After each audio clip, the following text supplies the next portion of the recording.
Oh, all right. So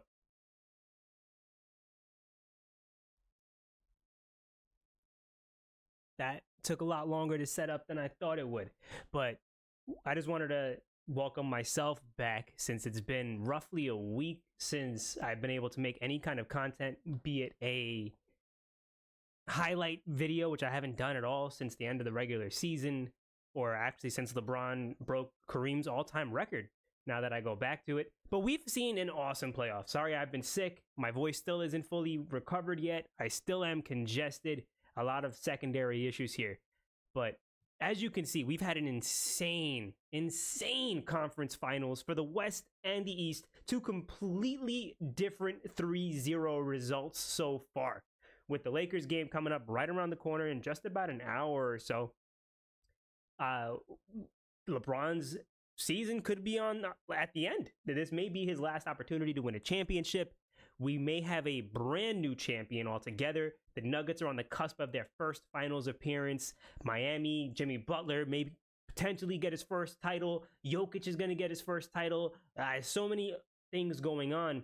But we got to talk about how we got here. The Heat and the Nuggets are balling right now. Their shot creation, their shot making is just on a completely different level than anyone else.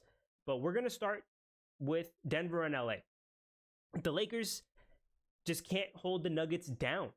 They may be able to slow them down, but then they can't kind of get the burst to build a cushion before the Nuggets inevitably go on a heater, because they've done it consistently. Denver right now has 5 guys scoring in double digits in their 7-man rotation. And Aaron Gordon is the 6th guy, and he's at 9.7 points per game. So that offensive firepower is crazy, but any one of them can go nuclear at any moment. Game 3 is the perfect microcosm for the series with the Nuggets right now. A double-digit scorer in each of the quarters. Murray had 30 in the first half. That's 17 in the first quarter, 13 in the third quarter. And then right after him, Kentavious Caldwell-Pope. As soon as Jokic goes to the bench with foul trouble, you would think the Lakers would burst through, maybe create some kind of a cushion, and they just couldn't, because anytime they built any kind of momentum, KCP was right there. 3, off the dribble pull-up. That's an incredibly difficult shot, and KCP is capable of making it. And he did. 12 points in that third quarter. And then Jokic, who was pretty minimized throughout the entire game in game 3, came out with 15 fourth quarter points on 5 of 7 shooting. And that's 9 points in his first 3 quarters on 4 of 12 shooting. So just, you minimized him, 33% from the field. You did as much as you possibly could with Jokic. And then in the fourth quarter, after he gets over his foul trouble issues, just comes out and dominates. 15 points, crazy good rebounding, elite 2-man game with Jamal Murray, and there was nothing they could do. Their offense is just a thing of beauty. They know how to move around. They know how to generate quality looks. And now we got to get to Jamal Murray. He requires elite defensive attention. You can't sleep on Murray. Murray comes out there every single night, and you can guard him as well as you possibly can. Hold him to 6 of 17 shooting through, we'll say 37 minutes of game time. You go under one screen, bang, 6 of 7 shooting, 23 fourth quarter points, and that's the end of game 2. This is what we're starting to see from this team, and we've seen it in spurts, but now it's just become insane. It's just one of those things that now Murray, you got to guard him like Steph Curry. You got to guard him till he's on the bench. You cannot give him a second of space. And defensively, they're kind of holding their own, in part, to be completely fair to the Lakers, who've been playing really, really well, to LeBron James and Anthony Davis just completely losing their jump shot. If LeBron is capable of making his little Jimmy, and Anthony Davis was able to drill a 15-foot shot with any kind of consistency, we may be looking at a different result. Unfortunately, right now, he just can't. Anthony Davis has been a complete non-factor when it comes to offense generated beyond 10 feet. And even his little patented hook shot, that little push shot that he gets all the time, completely out of not even being used. And credit Michael Malone for his brilliant defensive strategy, what he's done to kind of run the Lakers shooters off the free throw, off the 3-point line, trying to keep them off the free throw line. They obviously didn't do that too well in game 3 there, but up to this point, they've been pretty good. The deep drop coverage with Jokic has been working, at least at the end of game 3, and then dominant rebounding. As much as you can hound a player for not playing good defense, a lot of that ends with a rebound, a defensive rebound, and ends that offensive possession. And the Nuggets have been doing that completely well. They have a plus 20 rebounding advantage through the series, through 3 games, and it was plus 26 in games 1 and 2, 17 in game 1 and 9 in game 2. So just being able to collapse out those boards and the possession has been massive. It's a huge boost for their team. On the Lakers side of things, D'Angelo Russell straight up been bad. And he's one of their starters. LeBron looks old, and he wears out in the fourth quarter. Now, to be fair to him as well, part of that age is, a foot injury. We don't know what the foot injury is. They've been pretty secretive about that as an organization and himself. But the reports were that he was being recommended to have surgery. And he's playing on what I believe to be a torn or ruptured plantar fascia. Plantar fascia is the tendon that covers the sole of your foot. I'm not going to put my foot up here. This isn't OnlyFans. But it basically covers from the heel all the way up and branches out to your toes. That being torn doesn't really affect anything else, but it gotta hurt. You can see moments in the playoffs so far where he just doesn't have the burst. And the reason why I say not to undercut him is because prior to the injury, LeBron was balling. The dude was averaging like 30 points, 10 boards, and 10 assists. So I think the injury has a lot more effect on him than otherwise seen. Anthony Davis has been slowing down at the end of games. I don't really give him an excuse at all, to be honest. Anthony Davis is 30 years old. He's in the meat of his prime right now. And I know he's an old 30, but AD has no reason to be tired. You are an elite athlete, and I understand you're putting exceptional amounts of effort on the defensive end of things. I think he had 18 boards in game 3, and I know he had 40 and 10 in game 1. You got to be better. Like, at this point, you hold the reins. You are one of the biggest reasons why the Lakers got this far in the postseason in the first place. You're one of the biggest reasons why they even made it out of the play-in, getting into the postseason. You were pivotal in dispatching of the Memphis Grizzlies. You were instrumental in beating the Golden State Warriors. They need you. You got to be better. You got to be able to make that little hook shot. You got to spend time after the game with D'Angelo Russell as he eats up threes, trying to get his rhythm back, and you got to work on that push shot in traffic and contested. For the Lakers role players, Reeves and Rui have been awesome. They've been spectacular. Austin Reeves, I think, needs to have the ball in his hands more down the stretch. When LeBron looks tired, he's jacking up bad three-point shots.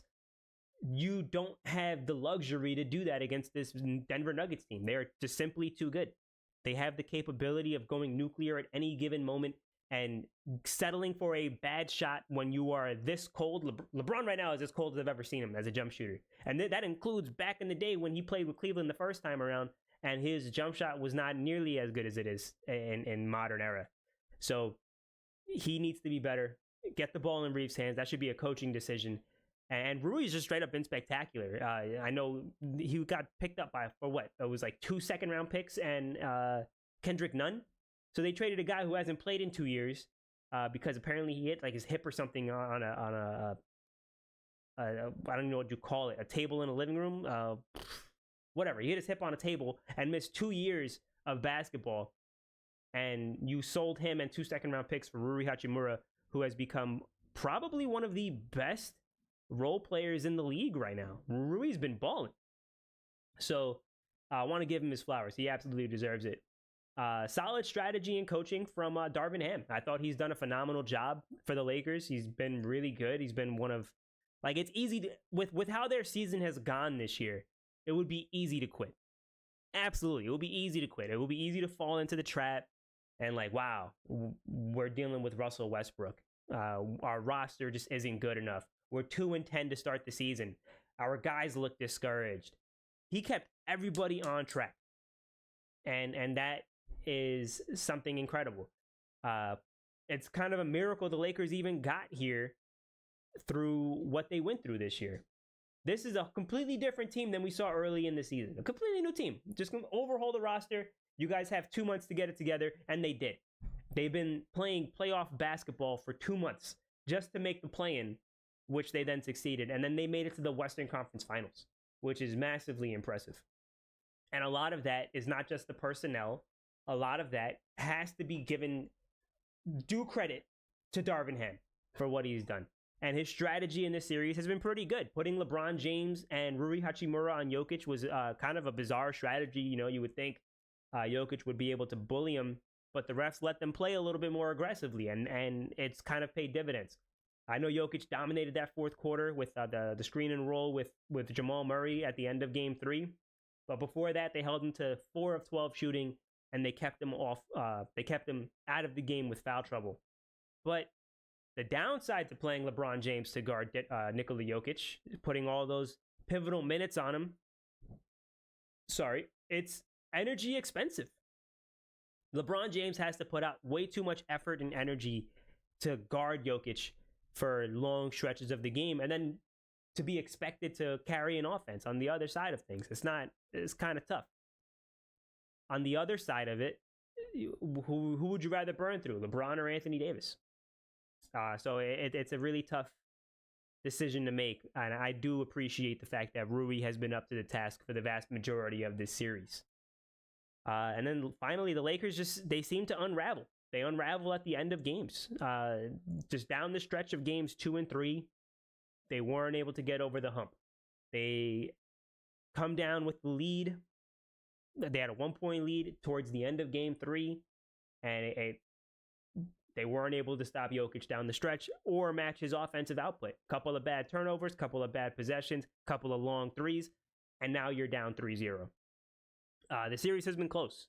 You know, we talk about, well, not we, but it was talked about that the Nets-Celtics series last year was the closest sweep ever, 16 points separating them in 4 games.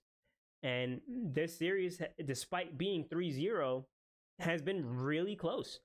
And that's despite the Nuggets playing and putting together just perfect stretches of basketball. They've been playing perfect basketball. The only thing that I can compare it to at all was the 2014 Spurs. 2014 Spurs played like playground perfect basketball. The ball moved around, guys caught an open 3, perfectly good look, cashed it in. They would give up a good look for a great look. It's the epitome of good basketball, and right now the Nuggets are playing it.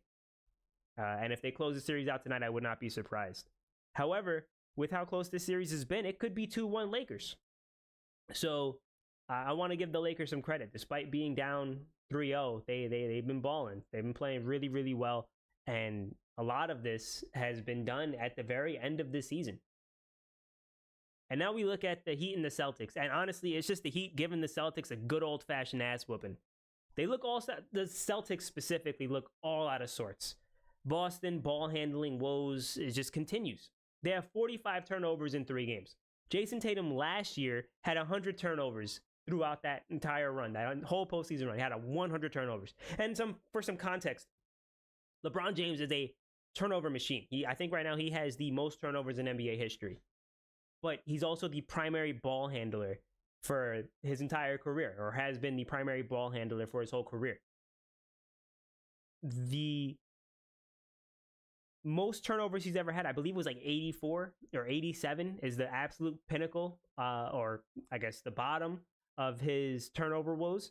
Jason Tatum topped that, and he's not even the primary ball handler. He's not dishing out or playmaking for the Celtics. It's horrible. Tatum and Brown currently have more turnovers than assists in this series. It's just bad.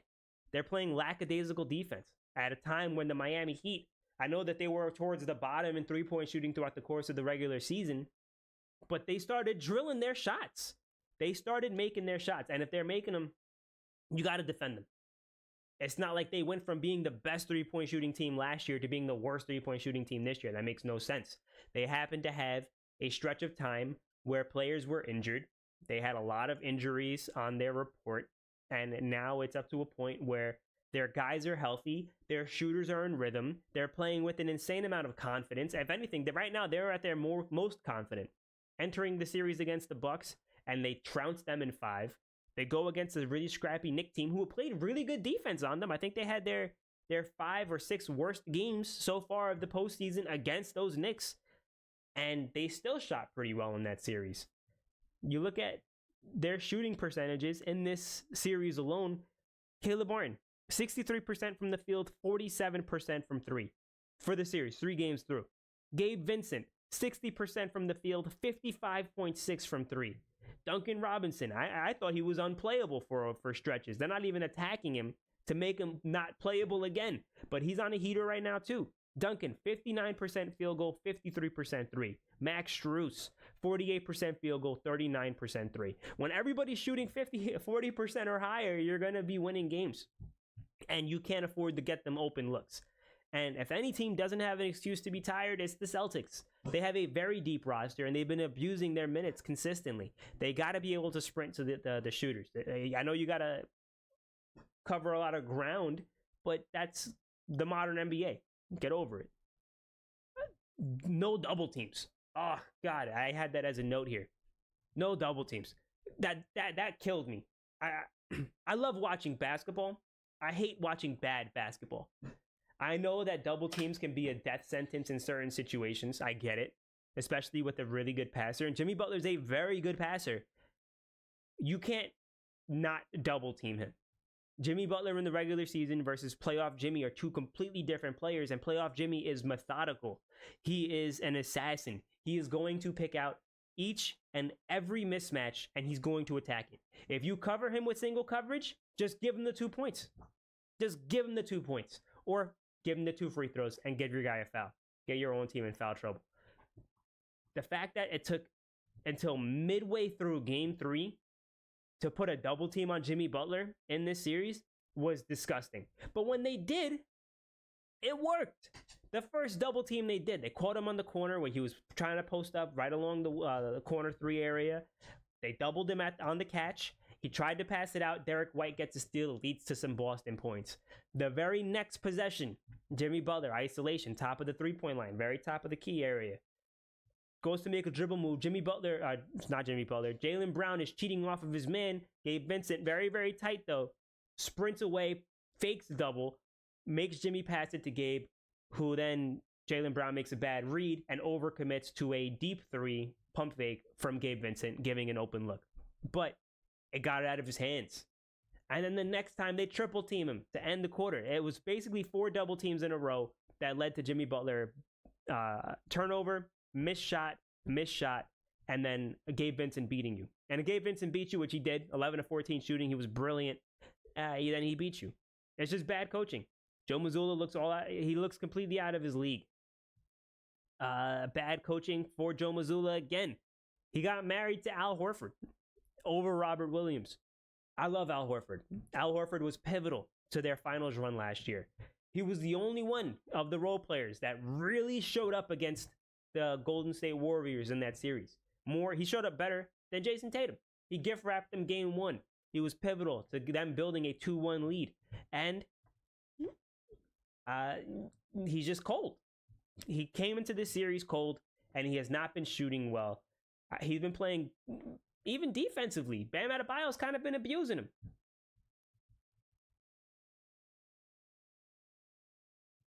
Ow. 1 second.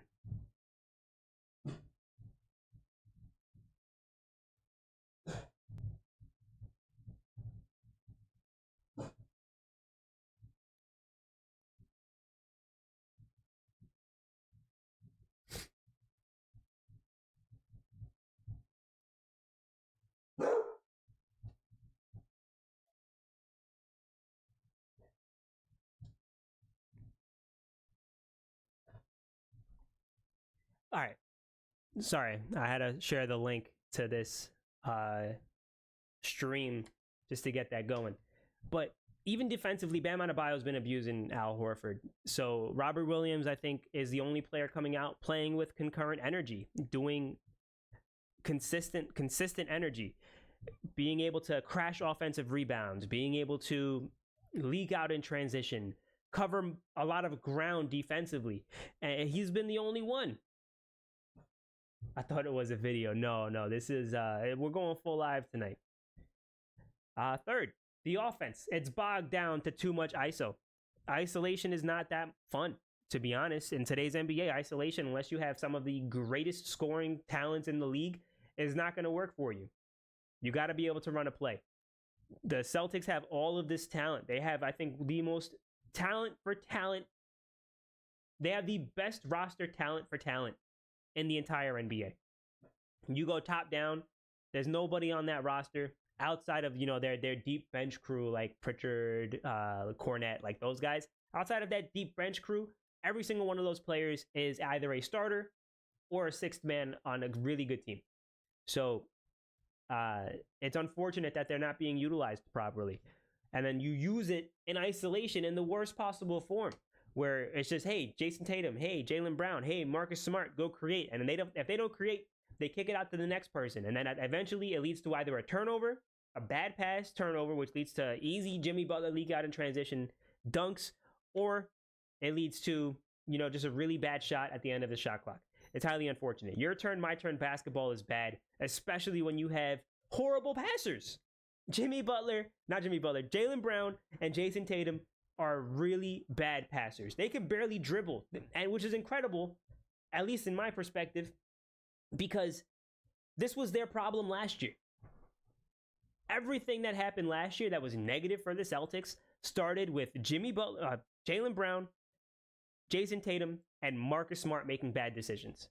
And it's been the same thing this year. And it's just magnified now because they can't lean on their elite defense because their coaching staff got poached. So bad late game decisions have been a fulcrum for them, and it's highly unfortunate. Joe Mazzulla simply is just being dominated. Eric Spoelstra is the best coach in the game, and Mazzulla is completely out of his depth, and it's evident. It's way beyond evident. And not all of it is his fault. He clearly was not ready for this position. And then you didn't just put a guy who's not ready for it. You put him in that spot in a situation where he doesn't even have the same backup. Last year, you had Udoka, you had Will Hardy, and you had Joe Mazzulla under all of them learning. Udoka loses his position because of whatever scandal happened. And then you continue to lose Will Hardy to the Utah Jazz.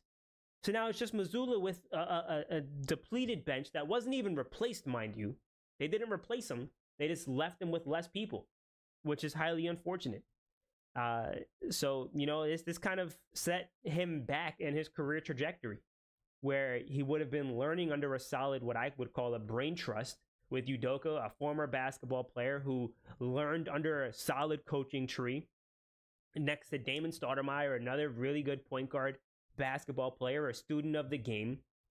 And you took all of that away from him, and then you thrust him into this when he was coaching Division III basketball 3 years ago.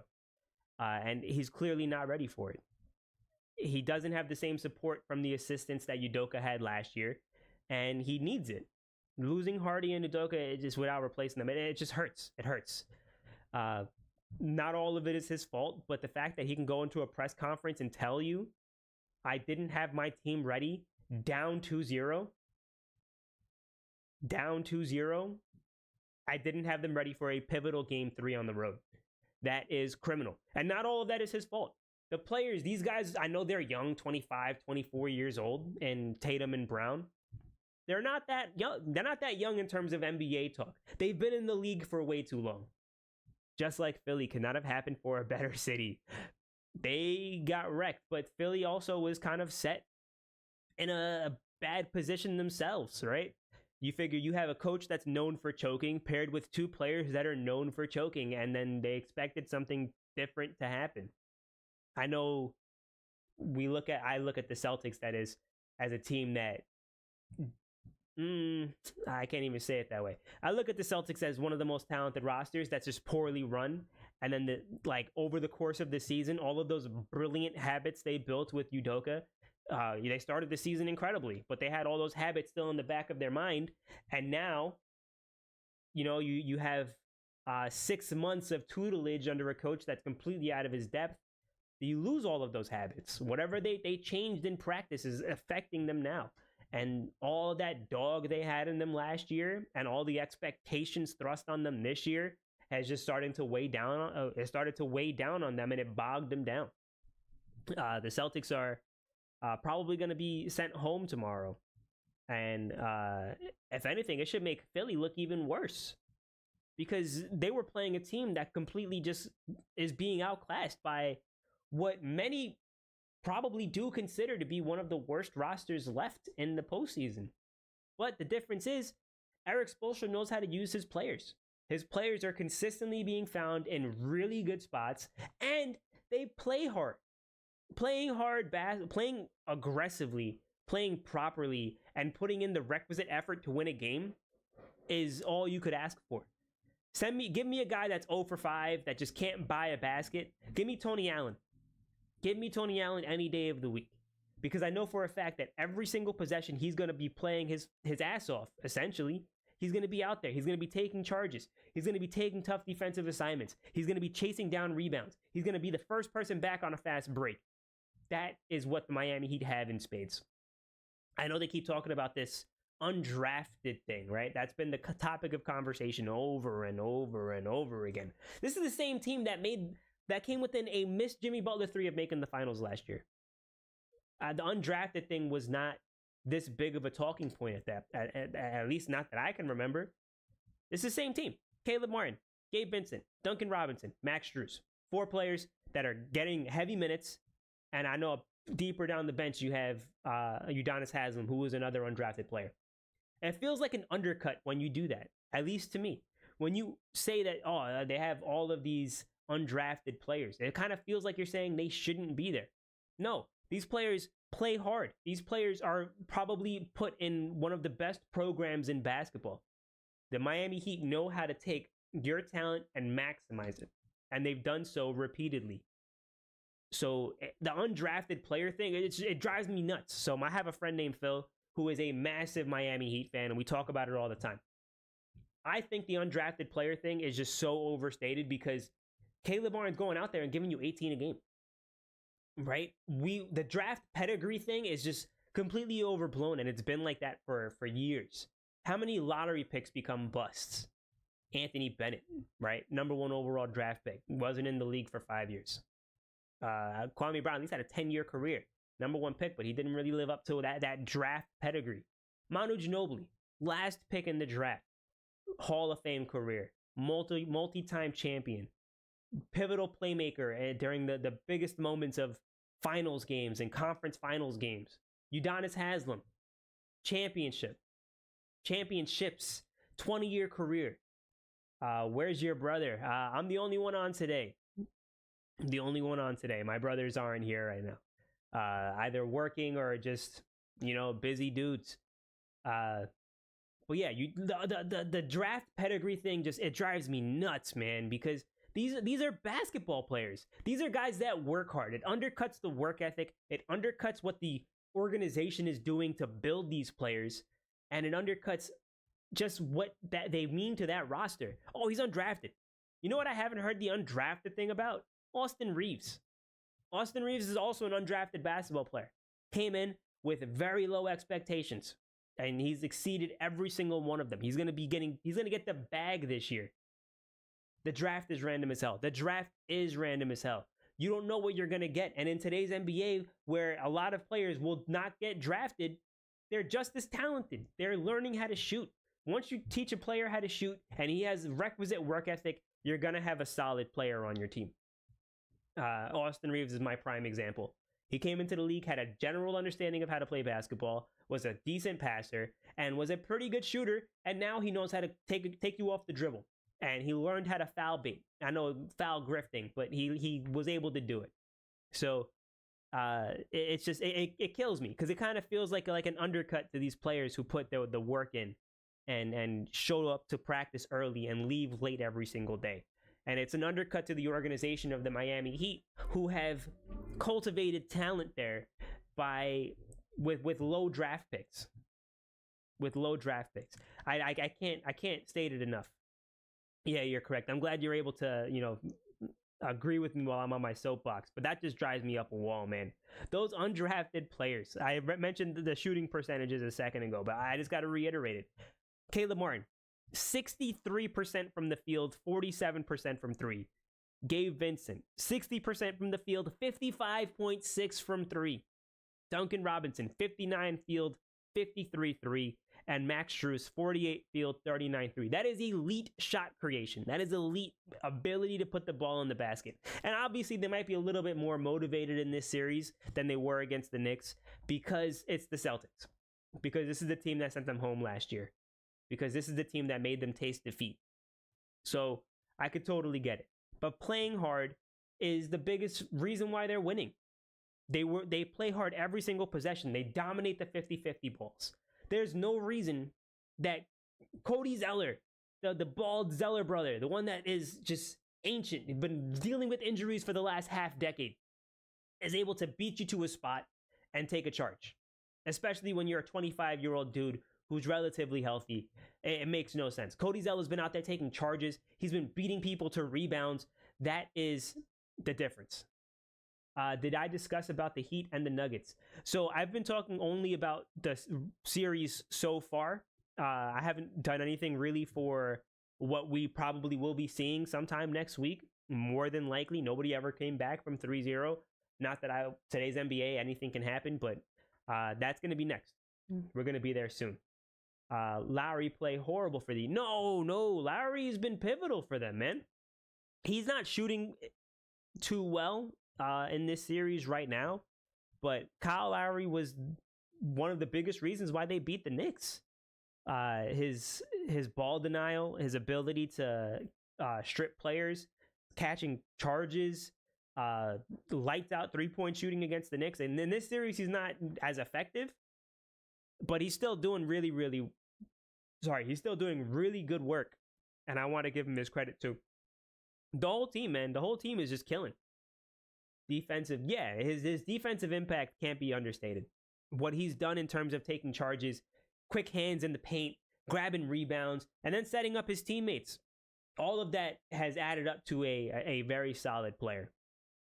But next week, if both series end in 4, which would be crazy, I really hope that puts to bed this whole fucking script thing.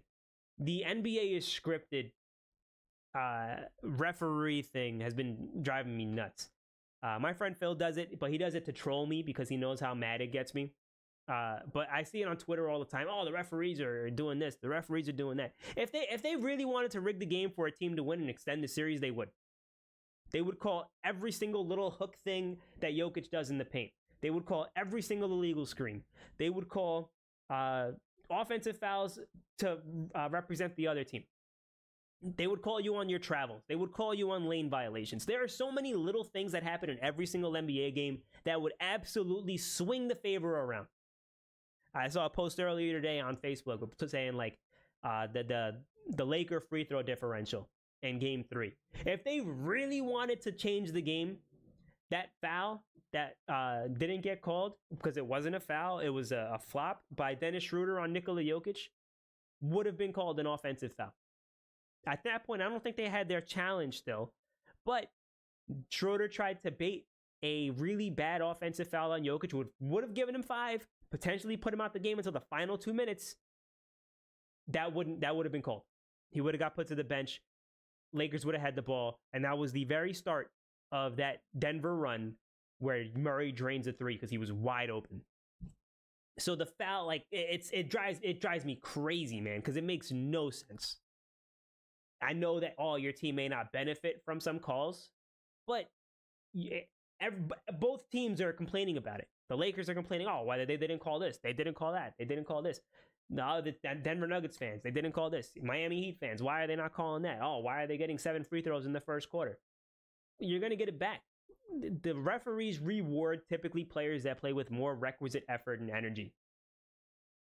But back to what we could see if both of these series end in 4. Because what benefit does the NBA get of both of these series ending in 4? You lose the viewership for a potential 6 more games across 6 more days and the subsequent conversations.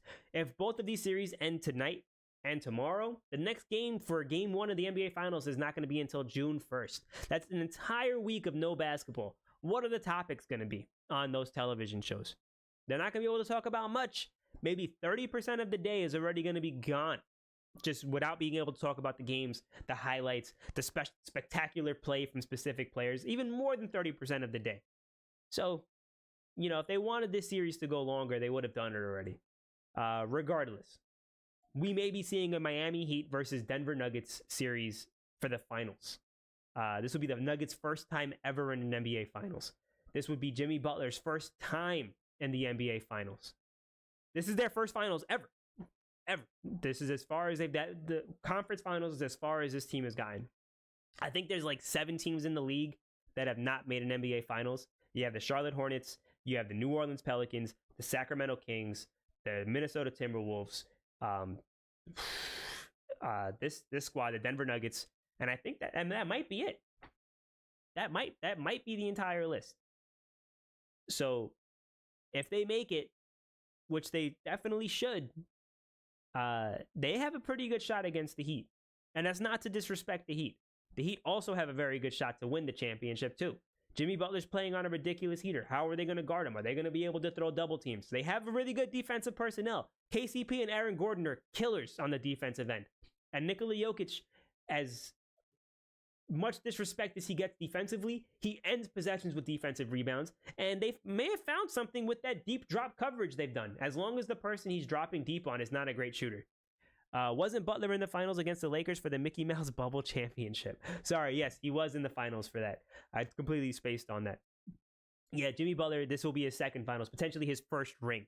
So there's a lot there. The Bubble Championship was great basketball, man. I'm not one that subscribes to the bubble being like a asterisk. Everybody was healthy. Everybody played at the premium of their powers because there were no secondary variables. There was no clubbing the night before. There was no going out and meeting a stripper the night before. There was no late nights.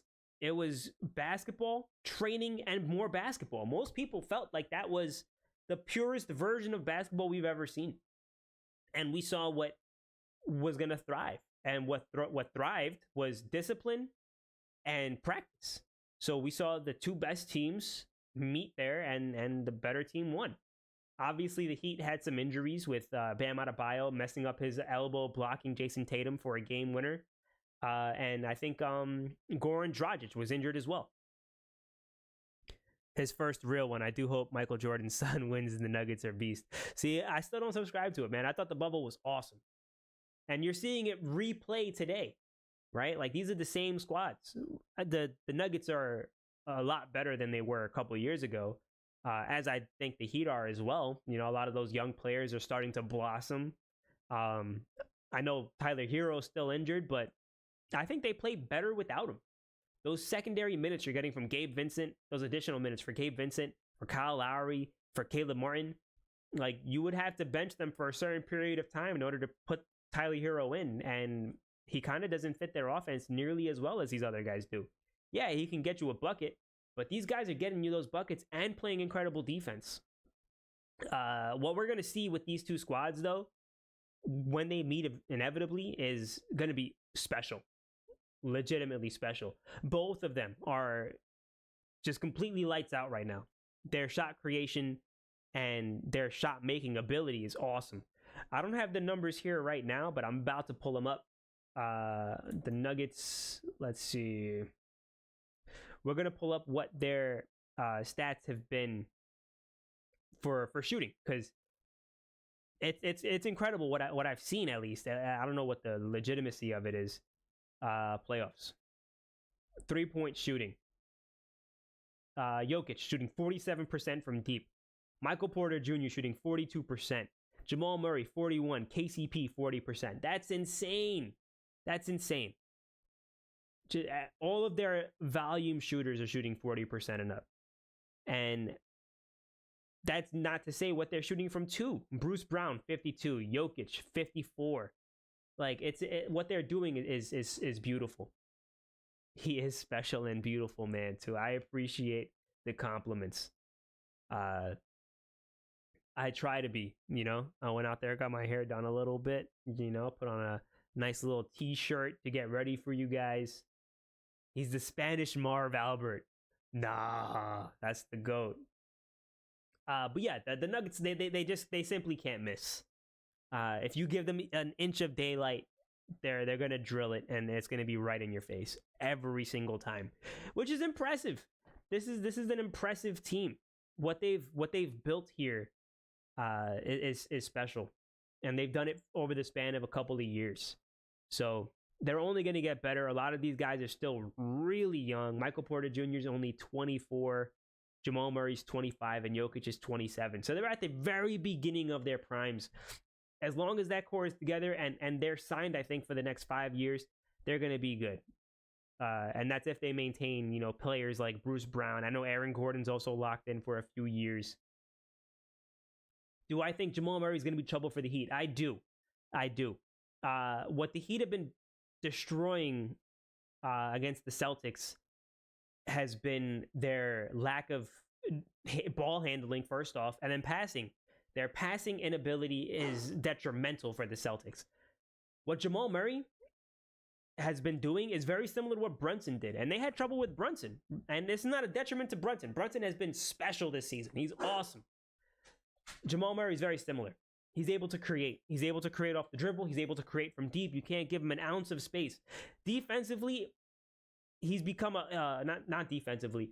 For an opposing defense, he's become a massive problem, and he's going to have to be solved. I agree with what that guy you were listening to yesterday says. Nuggets are going to win the chip. I won't write off the Heat because I know how good that team is. I do think that it's going to be a really good chess match between Eric Spoelstra and Michael Malone. They're both really, really good. I hope nobody gets injured, like you just said. It's going to be a great series. I hope it goes 6. I think it's going to go 6 at least, either way. But I don't think anybody has an answer for Jokic. I don't think the Nuggets have an answer for Jimmy Butler. It's gonna be a dogfight. Both of these teams are incredibly talented, and both of them right now are playing lights out basketball. They're shooting out of this world right now. I'm gonna pull up the stats for how they've shot as a team. The Nuggets, that is, against the Lakers. They're shooting 50, 40, 80, which is ridiculous. They're shooting 49.6% from the field, 41% from 3, and 79.7% from the free throw line. And the Lakers have a phenomenal defense. They probably have the best defense in the conference right now, or in the league. And they can't do anything to contain these guys. That big man from the Nuggets is Jokic. Yes, Jokic he's a monster. And what he's done is crazy. No, Joel, he deserved his MVP. Because it's a regular season award. And I personally believe that, and I know it's controversial, but this is how it's always been done, so it obviously isn't that controversial. Every MVP that you win, the subsequent one should be more difficult to get. So if I win one, cool. My second one should be more difficult.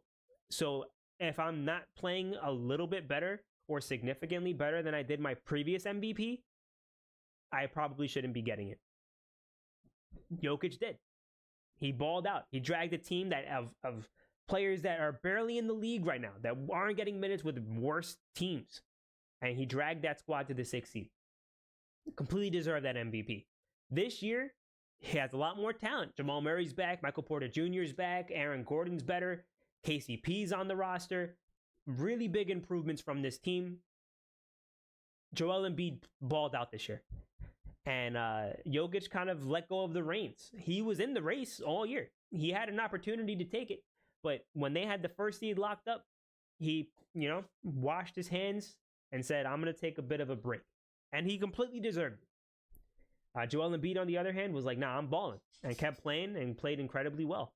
So he deserved it. I don't think postseason success matters when it comes to a regular season award. And I know next year he's definitely not going to win it. He could have the best year of all time. They're not going to give it to him because of how poorly he played in this postseason, which I don't think is completely fair to him. But we'll see. The Nuggets will win if they keep playing like, oh yeah, if the Nuggets are playing like this, they're going to be fine. Thanks for being informative, Marv. Nah, no worries. I appreciate it. If the Nuggets are playing like this, I don't think anybody can beat them. You would need to be playing against one of the greatest teams of all time. Like, legitimately, this Nuggets team, the way they're playing right now, I think they would hold their own against that dominant Warriors team in 2017 and 2018. I think even that 2020 Lakers team in the bubble, the Mickey Mouse Championship, as Sega's I can't finish the rest of your name, but the Mickey Mouse Championship that Sega mentions, I think that Laker team may be able to give them a little bit more of a run for their money, because this series has been tight. I know it's 3-0, but the first game was decided by 5 points or 6 points. Second game was decided by 5 points, 6 points. And then game 3, the Lakers had a 1-point lead late in the fourth quarter. It's just, this Nuggets team, you can't give them an ounce of daylight. This is the first one I caught. I know you're doing with you, bro. No, it's only my second stream. But I think I'm going to do more of these going forward, because I don't have a lot of time to sit down and curate videos anymore with my work schedule. So I do want to get into, just having general conversation around the games, because I love this stuff, man. And we're watching what definitely is not even like should be considered, what is 100% the most parity in the league ever. There's never been this much parity in the NBA. We are going to get a 1 versus 8 seed in the NBA Finals. And it's not like the shortened season from 1999 when the Knicks were 3 games away from being the 1 seed. This is current day. Everybody is like fighting incredibly hard. You have 11 teams, 10 teams that can make the playoffs any given year. And this year it was mad tight. Almost once a week, and stick to the shorts. The shorts are much easier to put together.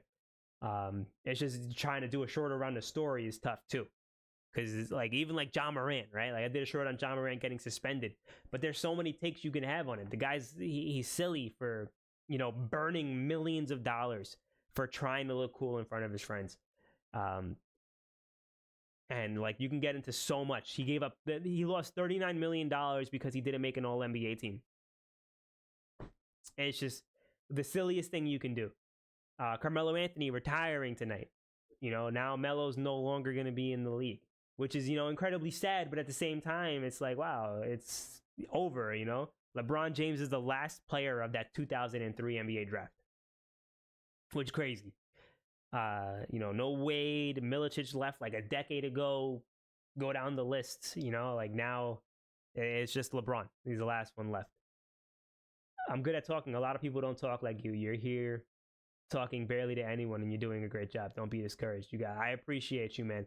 I know what I'm, for this kind of stuff, I know what I'm talking about. Like I love the NBA. I follow it aggressively. I listen to a lot of intelligent people speak on the sport.